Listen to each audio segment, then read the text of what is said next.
เจ้าหัวใจน้องเหงา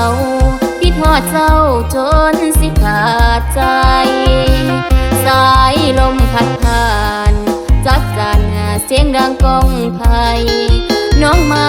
คิดฮอดคนไกล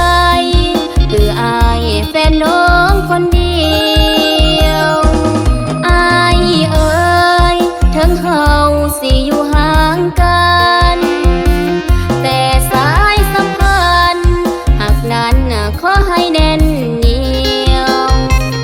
น้องบ่มีภา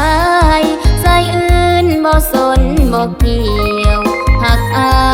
ยคนเดียวยังรอวันอายมาหาก็ย้อนนาที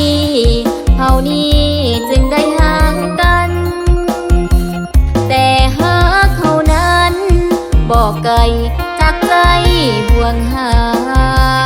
ปานใดเด้โนน้องเจอเงือสิได้เห็นหน้าส่งใจ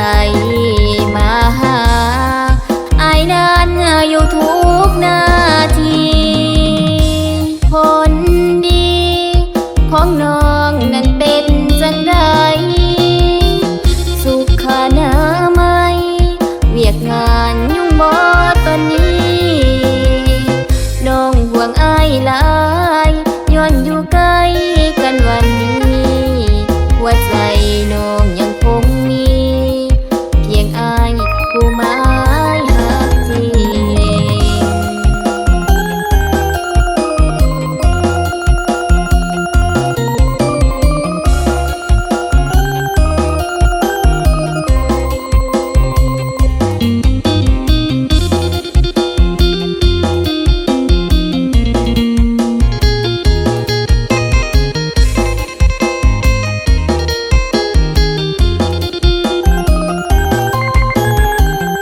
ก็ย้อนนาทีเท่านี้จึงได้ห่างกันแต่หากเขานั้นบอกไกลจากใจห่วงหาปานใดเด้โนน้องเจอเงือสิได้เห็นหน้าส่งใจมาหาอายนั้นอยู่ทุกนาทีผลดีของน้องนั้น